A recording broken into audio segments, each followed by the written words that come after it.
Good morning, students. Now, the topic of discussion is e-waste management rules 2016. So, firstly, as you know that e-waste is what? E-waste is increasing use and dependency on electrical and electronic equipment such as mobile phone, personal computers, laptops, servers, data storage device, photocopying machines, television, washing machines, refrigerators, air conditions, resulting into generation of large quantities of e-waste. Means it's a electronic waste. The electronic goods which is usable when it is in duration of usefulness, after the usefulness, when it is discarded, it is converted into waste according to us, which has already discussed in the last video lecture. So according to the Ministry of Environment and Forestry, there is rule regulation for the generation of e-waste, recycling of e-waste, reuse of e-waste, and if waste is not reusable, not recyclable, then it should be disposed of. Actually, e-waste is not in just like other wastes, because e-waste is not creating problem because it is not decomposing. When waste is not going to decomposition, the foul smell, odor is not coming, then we are thinking like that this is not waste. But if e-waste is reused and recyclable, so truly it's not a waste. But when it is disposed of openly without any treatment, then it is creating problem. So that's why Ministry of Environment and Forestry has made a rule. Firstly, it has made by the in 2011, and then it is amended in 2016. Still, it is amended in 2018. But in your syllabus, that is amendment of e-waste management rule in 2016. So, what is the objective and application? To enable the recovery and reuse of useful material from the waste electrical and electronic equipments. In short, it is termed as WEEE, thereby reducing the hazardous wastage destined for disposal and to ensure environmentally sound management of all types of WEEE. These rules may be called the e-management rules, and it shall become in force from the 1st October of 2016. And what is its application? It is applicable for every manufacturer, producer, consumer, bulk consumer, collection centers, dealers, retailers, refurbisher, dismantler and recycler involved in manufacturers, sale, transfer, purchase, collection, storage, processing of e-waste or electrical and electronic equipment listed in Schedule 1, including their components, parts and spares which make the product operational, but shall not be applied. ये किन किन चीज़ों में apply नहीं है? Used lead acid batteries as covered the under batteries rules 2001 made under the act. क्योंकि lead acid batteries को use करने का जो रूल था, that has already made in 2001, that's why it is not involved in it. Micro enterprises as defined in the micro, small and medium enterprises, like in Hindi we always use that लघु उद्योग, जो कि India में बहुत common है और बहुत लोगों की जीविका इससे चलती है. So that's why it's rule regulation is different from other multinational company. So that's why it is also not strictly followed by this rule. Radioactive waste as covered under the provision of Atomic Energy 1962 and rules made thereunder. Radioactive waste is also not coming in this category. The reason behind it, radioactive waste is mostly hazardous waste, which will be covered by the next video lecture when we will go in topic of hazardous waste.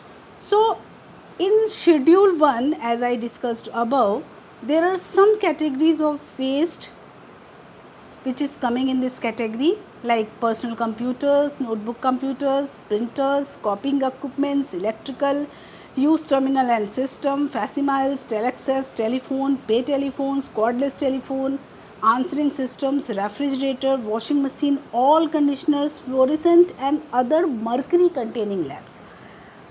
Fluorescent and other mercury containing lamp is amendment of 2016 and it is not involved in 2011. Reason behind it, because CFL is right now, it's a very common light providing equipment. So it is, but obvious it is very durable and we can use it 1 to 2 to 3 years, but at the time of the disposal it is very problematic because mercury containing chemicals are involved to make this light fluorescent. So in this previous slide we mentioned some definition. When we are talking about any regulation and legislation, there are some important definition or important terms which is needed to understand that rule, which is always given definition of it. That's why I am indicating some definition, like point outing some definition, like bulk consumer.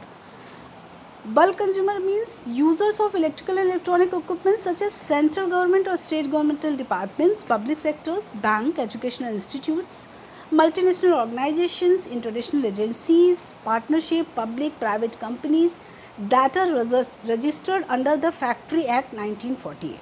So, bulk consumer is a very problematic portion of e-waste management. Why?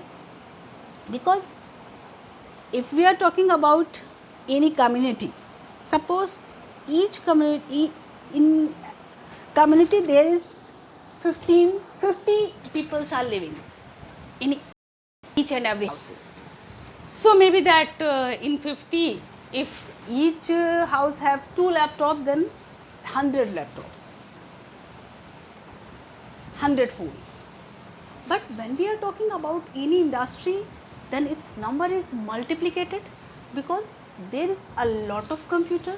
And when as I told you that electronic industry is so much innovative industry, and when we are doing work in the companies, then we needed some new softwares, and then we always update our equipments. And the last not updated equipments like computer desktops, the modified version desktop is used, and the the older version is not usable. That's why, and the last lot of number is created from each and every industries. That's why the bulk consumer is most crucial part of the management of e-waste. So in schedule 3 of this act, there is mentioned that for that companies how much reduction of e-waste is, it should be done by any companies when they are going to get permission or authorization from the Central Pollution Control Board or State Pollution Control Board. And the one more important definition is consumer. As we know, all the industries are running just because of the consumers. So consumer means us, we are using the all the electronic goods. So we are creating e-waste, as I give an example. The next important term is that orphaned products. There are some product which is orphaned. Why it is termed as orphaned? Because no one is its owner. No one is its owner. It means who is owner of that product is don't know. If the number of orphan product is increases, then the burden of e-waste management is also increases, because you cannot say anybody that is your product and you are not going to dispose of. Suppose कि तुमने कोई waste बाहर छोड़ दिया, laptop use में नहीं था, नहीं समझ में आ रहा था, जंग डीलर नहीं ले गया, वहीं बाहर छोड़ दिया. अब उस लैपटॉप के लिए you can not claim to anybody. So ऐसे प्रोडक्ट बहुत सारे होते हैं जिनको हम ऑर्फन प्रोडक्ट कहते हैं, और उनका वेस्ट मैनेजमेंट एक बहुत बड़ी प्रॉब्लम है जो कि इस रूल के अंदर उसको डील किया जाता है. लास्ट में आता है end of life of the product. that is most important, and we can say that that is the objective of that program कि किसी भी प्रोडक्ट की एंड ऑफ लाइफ ज़रूरी है. इलेक्ट्रॉनिक गुड्स की एंड ऑफ लाइफ मीन्स तुमने एक mobile ख़रीदा, you are using that mobile, even you are going to buy a next new version mobile, so that mobile is used by another person, that mobile is again used by another person, and after when the mobile is not in that condition that anybody can use, it should be recycled. मतलब कि ये product जहाँ से शुरू हुआ था इन a cyclic manner वो वहीं पहुँच गया. अगर नहीं पहुँचा तो it should be disposed of by the process of landfilling, by the process of incineration or acid bath tub. So that is the important definitions of product. The last and most important definition is that extended producer responsibility. Extended producer responsibility means responsibility of any producer of electrical electronic equipment for channelization of e-waste to ensure environmentally sound management of such waste. इसका क्या मतलब है? Channelisation की भी definition जानना ज़रूरी है. Channelisation मतलब वेस्ट को किसी भी तरीके से साइक्लिक मैनर में लाना, यानी वेस्ट को एंड ऑफ लाइफ प्रोवाइड करना. अब ये क्यों प्रोड्यूसर के ऊपर रिस्पॉन्सिबिलिटी डाली गई? प्रोड्यूसर के ऊपर इसलिए रिस्पॉन्सिबिलिटी डाली गई कि वो back money, exchanges, promotions, exchange करने पे उसको मनीटरी टर्म में रिस्पॉन्ड देना, या कुछ ऑफर्स ऐसे निकाले जिसकी वजह से जो प्रोडक्ट कंज्यूमर के पास यूजेबल कंडीशन में नहीं है वो वापस उस प्रोड्यूसर के पास पहुँचे, जिससे कि उस प्रोडक्ट को एंड प्रोडक्ट में बदला जा सके.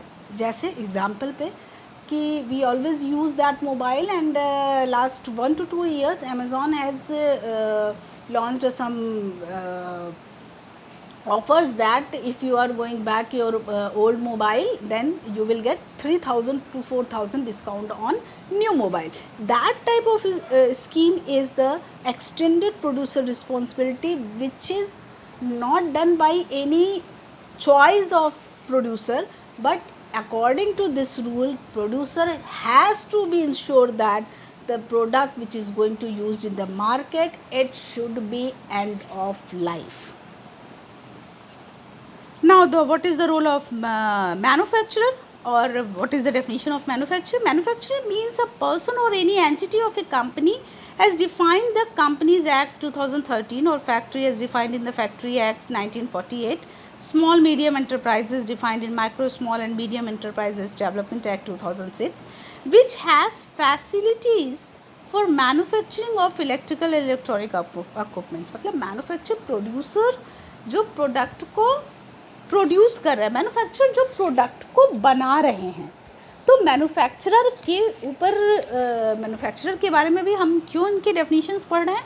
क्योंकि अभी हमको इनकी रिस्पॉन्सिबिलिटीज़ के बारे में जानना पड़ेगा, जो कि हम लोग नेक्स्ट लेक्चर में the responsibility of producer, bulk producer, responsibility of control pollution control board, state pollution control board, that would be discussed in a next lecture.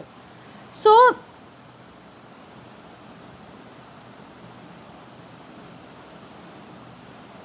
that is the basic schedule 1 of your electronic waste management rule 2016.